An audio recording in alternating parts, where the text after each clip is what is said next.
नमस्कार साथियों, मैं पंकज स्वागत करता हूं आपके अपने परिवार पीके एजुकेशन 17 के ऑनलाइन के प्लेटफॉर्म में। अगर आप सुपर टेट की तैयारी करते हैं तो सबसे पहले आपको सिलेबस को अच्छे से जानना समझना काफ़ी महत्वपूर्ण हो जाता है।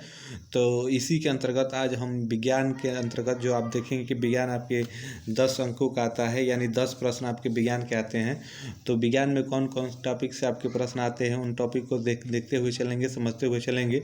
आपको इन्हीं टॉपिकों के बीच में ही पढ़ना है और देखेंगे कि 69,000 जो भर्ती पीछे हुई है और एक 68,500 की, तो उन दोनों भर्तियों में कहाँ से प्रश्न पूछे गए थे ये भी इस वीडियो में हम चर्चा करेंगे। तो आइए सबसे पहले देख लेते हैं। वीडियो की शुरुआत करने से पहले सबसे पहले आप यहाँ पे ये जान लीजिए कि आप देखेंगे कि जो आपका भौतिक विज्ञान था, तो भौतिक विज्ञान से आप देखेंगे 68,500 में 3 प्रश्न बने थे। और वही बात कीजिए 69,000 व्यक्ति की, तो वहाँ पे 5 प्रश्न बने देखने को मिले थे। वही जीव विज्ञान की बात की जाए तो जीव विज्ञान में देखेंगे 68,500 में 5 प्रश्न देखने को मिले थे। और आपका जो 69,000 की वैकेंसी थी उसमें आपको 3 प्रश्न देखने को मिले थे। वही रसायन विज्ञान की बात की जाए तो रसायन विज्ञान में आप देखेंगे 2 प्रश्न 68,500 में देखने को मिले थे और 2 ही प्रश्न आपके 69,000 की वैकेंसी में देखने को मिले थे। तो यानी रसायन विज्ञान का आप देखेंगे 2 प्रश्न दोनों में आए हुए हैं। और भौतिक जीव विज्ञान इधर आपका इसमें 3 आ गया, इसमें 3 आ गया है और इसमें 5, इसमें 5 हो गया। इस प्रकार से बांटा हुआ है। तो आइए देख लेते हैं कौन से टॉपिक से आपको पढ़ना है, कहाँ से आपके प्रश्न बनने हैं। तो सबसे पहले आप यहाँ पे ये देख लीजिए, दैनिक जीवन में जो विज्ञान है आपका टॉपिक है, बिंदु है, यहाँ से आपके प्रश्न देखने को मिलेंगे।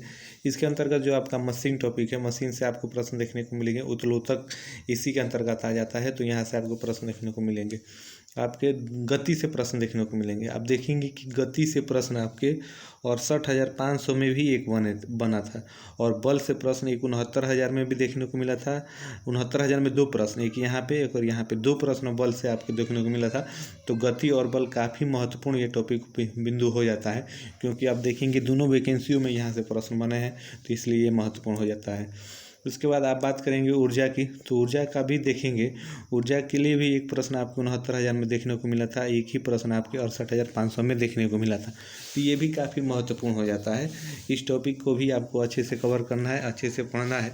ऊर्जा के अंतर्गत आप देखेंगे आपका जो गतिज ऊर्जा है उससे प्रश्न आ जाता है, स्थितिज ऊर्जा है उससे प्रश्न आ जाता है, ऊष्मा इसी के अंतर्गत आ जाता है। तो इसमें ऊर्जा के अंतर्गत जाके आपके इन टॉपिकों को यहाँ से आपको पढ़ना है।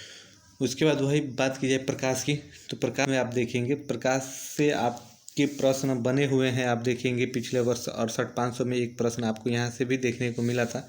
तो प्रकाश टॉपिक भी आपके लिए काफ़ी महत्वपूर्ण हो जाता है। उसके बाद आइए वही ध्वनि की बात की जाए तो ध्वनि से देखेंगे एक प्रश्न आपको 69,000 में देखने को मिला और 68,500 में यहाँ से प्रश्न नहीं था। तो ध्वनि भी महत्वपूर्ण है, ध्वनि को भी आप अच्छे से देख लेंगे, समझ लेंगे। ध्वनि के अंतर्गत आप देखेंगे तरंग पूछ देता है और तरंगों को प्रकार के बारे में पूछ देता है, तो आपको वहाँ से वो कवर करना है। आइए वही आगे देखते हैं। तो आगे देखेंगे आपसे पूछा है जीवों की दुनिया, जीवों की जो दुनिया से प्रश्न आप देखेंगे 68,500 में देखने को मिला, 69,000 में भी एक प्रश्न देखने को मिला। तो जीवों की दुनिया आपके लिए काफ़ी महत्वपूर्ण हो जाता है, तो आप इसको भी अच्छे से देख और समझ लेंगे। उसके बाद मानव शरीर एवं स्वास्थ्य, जी हाँ, मानव शरीर एवं स्वास्थ्य से भी आप देखेंगे प्रश्न आपके देखने को मिला था एक 69,000 में। तो ये भी टॉपिक आपके लिए काफ़ी महत्वपूर्ण हो जाता है, तो इसको भी आप अच्छे से देख और समझ लेंगे, क्योंकि आप देखेंगे यहाँ से भी आपको प्रश्न देखने को मिलेंगे। वही आगे बात की जाए तो आप देखेंगे स्वच्छता एवं पोषण, स्वच्छता और पोषण का टॉपिक भी काफ़ी महत्वपूर्ण है, क्योंकि आप देखेंगे 68,500 में भी एक प्रश्न यहाँ से बना है और 69,000 में भी एक प्रश्न यहाँ से बना है। इसके अंतर्गत आप देखेंगे पोषक तत्व आ जाते हैं। उसके बाद कमी, विटामिनों से कमी से होने वाले रोगों के बारे में इसी के अंतर्गत पूछता है, तो ये भी आपके लिए काफ़ी महत्वपूर्ण हो जाता है, इसको भी आप अच्छे से कवर करेंगे। वही अगले बिंदु की बात की जाए तो पर्यावरण एवं प्राकृतिक संसाधन, जी हाँ, ये भी काफ़ी महत्वपूर्ण टॉपिक है, क्योंकि आप देखेंगे दोनों वैकेंसियों में यहाँ से भी प्रश्न देखने को मिला है। 2 प्रश्न आपके 69,000 के शिक्षक भर्ती में देखने को मिला, एक आपके 68,500 में देखने को मिला। तो ये आपके लिए काफ़ी महत्वपूर्ण हो जाता है, तो आप इसको भी अच्छे से पढ़ेंगे, समझेंगे। इसके अंतर्गत आप देखेंगे अनुकूलन और पारिस्थितिकी तंत्र से जुड़े हुए प्रश्न बनते हैं, तो ये भी आपके लिए काफ़ी महत्वपूर्ण है। उसके बाद एक और बिंदु आपका आता है पदार्थ एवं पदार्थ की अवस्थाएं।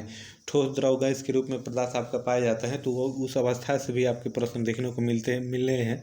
तो ये आपके लिए काफ़ी महत्वपूर्ण हो जाता है। इन्हीं बिंदुओं से आप देखेंगे साइंस विज्ञान के अंतर्गत आपके प्रश्न आते हैं। तो इतने बिंदुओं को आप अच्छे से कवर कर लेते हैं, समझ लेते हैं, तो आप देखेंगे कि आप साइंस में अच्छा करेंगे। इससे पहले और हमने मैथ और हिंदी का सिलेबस का वीडियो अपने चैनल पे डाला हुआ है, तो आप वहाँ से भी देख लीजिए, समझ लीजिए, उसके बाद अपनी तैयारी को नया आयाम दीजिए। क्योंकि आप देखेंगे कि 2023 का वर्ष आपकी वैकेंसी का वर्ष होने वाला है। इसका अंतिम समय जाते जाते, अंतिम पड़ाव आते आते आपको वैकेंसी जरूर देखने को मिलेगी। तो आप अभी से तैयारी में लग जाइए। तो फिर मिलते हैं नेक्स्ट वीडियो में, तब तक के लिए आप सभी को जय हिंद, धन्यवाद।